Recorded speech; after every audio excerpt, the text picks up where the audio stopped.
pelatihnya Arjan Yuri.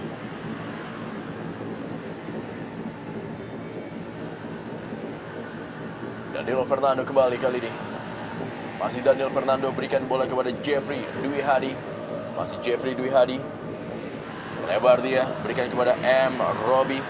Lah dia, M. Robi pemain muda potensial Persija Jakarta yang musim ini pindah menuju kepada Persik Kediri.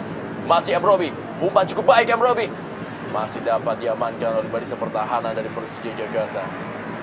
Ya, luar biasa menariknya melihat bagaimana seorang Robi bisa sampai maju ke depan.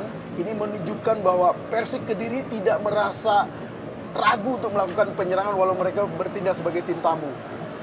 Sebuah peluang kali ini, El Loco Gonzalez dan sebuah gol!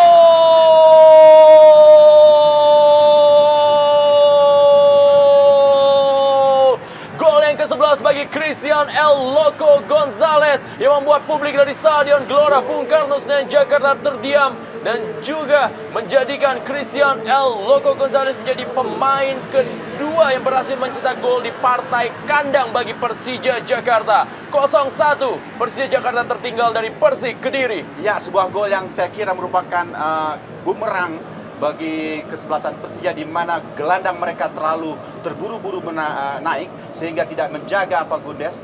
Kita lihat bagaimana juga pemain belakang mereka, stopper antara Abanda juga dengan Jangka tidak menjaga si Gonzalez ya, dengan trupas yang bagus sekali sehingga bobollah gawang Persija baru sekitar menit ke-5. Ya, ada beberapa catatan, beberapa detik setelah saya katakan tadi, luar biasa melihat Pers keberanian untuk marah kepada Danilo. Kita tahu Danilo salah satu pemain asing 3 kali merasakan juara di Indonesia bersama Persebaya dan Petrokimia.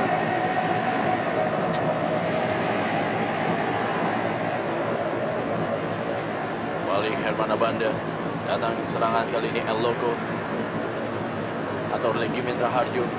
Budi Sudarsono tadi, Legi Mitra Harjo kembali, Budi Sudarsono, masih Budi Sudarsono kali ini menguasai bola. Budi Sudarsono, sebuah tendangan cukup keras dan sebuah gol!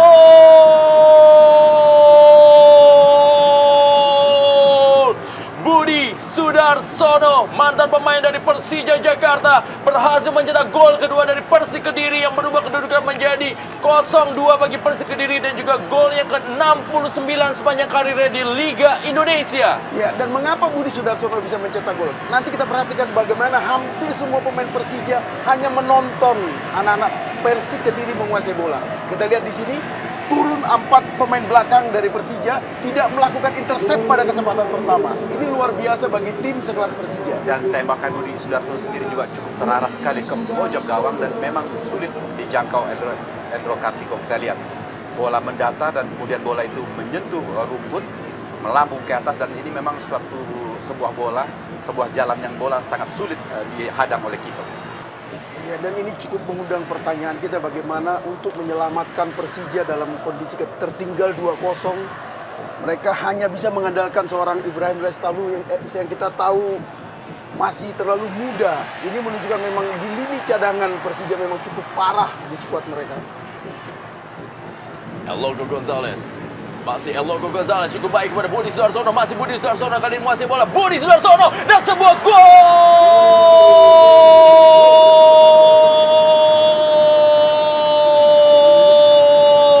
Sebuah serangan balik dari Persik Kediri diselesaikan dengan sempurna oleh Budi Sudarsono dan menambah pundi-pundi golnya bagi Persik Kediri dan merubah kedudukan menjadi 0-3. Persik Kediri unggul atas Persija Jakarta. Iya, seperti yang saya katakan tadi bahwa hati-hati pemain Persija melakukan serangan-serangan karena bagi Persik cukup hanya 2 kali sentuhan saja bisa menciptakan gol, dan ini terbukti di gol ketiga ini, di mana hanya 3 kali sentuhan dari belakang kemudian kepada Gonzalez, dan Gonzalez memberikan trupas kepada Budi, dan Budi memperlihatkan skillnya betul sebagai striker.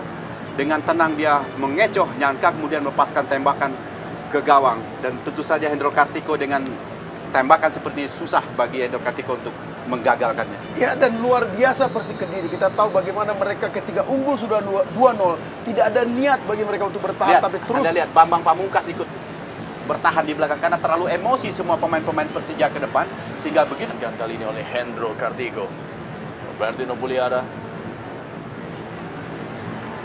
M. Ilham, umpan kepada Greg Nokolo. Bayangin dia oleh Hamka Hamzah. Masih Greg Nokolo.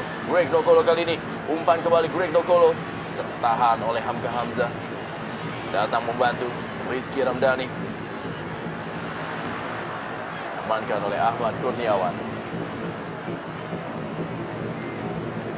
Ya, kita lihat bagaimana pemain yang digantikan adalah seorang Aliuddin, seorang tumpuan Persija di lini depan untuk mencetak gol. Sementara penggantinya belum memperlihatkan kontribusi yang maksimal bagi Persija.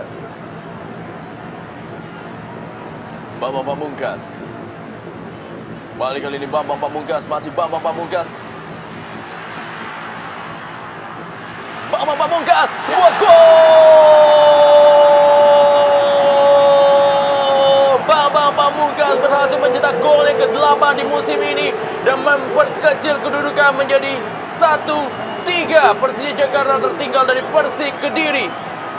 Ya, gol Bambang Pamungkas sedikit banyak memberi harapan bagi Jackmania agar tim ini mampu menyamakan kedudukan menjadi 3-3 walau memang cukup berat karena kondisi waktu yang sudah memasuki menit ke-61.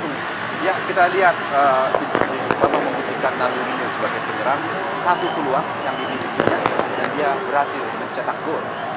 Dan tentu saja ini merupakan paling tidak memberikan kepercayaan bagi pemain Persija untuk terus mengejar ketinggalan. Tapi sekali lagi hati-hati dalam cukup sial, di mana berapa peluang mereka tidak bisa berbuah menjadi gol, sementara Persik Kediri justru peluang-peluang mereka berbuah dengan gol.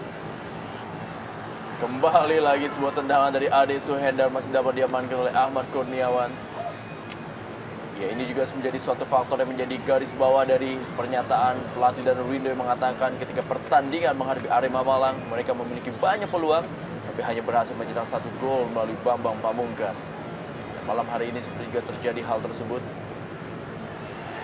Greg Nokolo kembali, masih Greg Nokolo, kita lihat Greg Nokolo masih berada di atas misar dari Ahmad Kurniawan, peluang dari Greg Nokolo.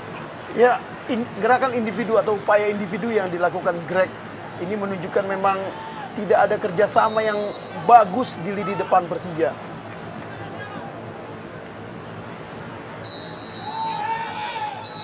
Wasit Mukhlis Ali Fatoni meniupkan peluit yang menandakan akhir dari pertandingan Super Big Match Jarum Indonesia Super League. Persija Jakarta tertinggal 1-3 dalam skor akhir dalam pertandingan di malam hari ini dan merupakan kekalahan pertama bagi Persija Jakarta dalam Jarum Indonesia Super League. Sebuah hasil yang sempurna diraih oleh Archan Yuri yang juga merupakan mantan pelatih dari Persija Jakarta dalam Super Big Match malam hari ini.